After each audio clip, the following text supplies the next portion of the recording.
Today I'll teach you guys how you guys can speed up your photos on TikTok. So in order to create a video using your photos, you want to click on the plus icon at the bottom of your screen. Then go on where it says upload at the bottom right corner. But before you choose the photo at the bottom left, make sure select multiple is on. And select multiple photos you want.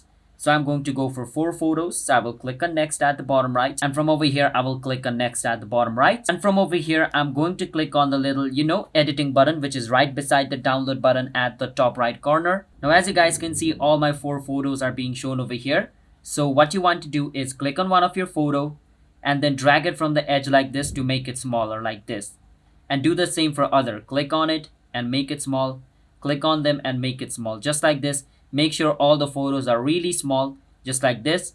And then click on save at the top right. And basically you have done it. You have sped up your photo just like this.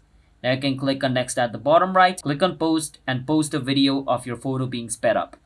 So that's how you guys can speed up photos on your TikTok. So if you guys found our video helpful, hit the subscribe to our channel, one step. And you can also do this using other editing software like CapCut. But you can do this through TikTok as well. So you don't have to download extra like software to do this. So yeah.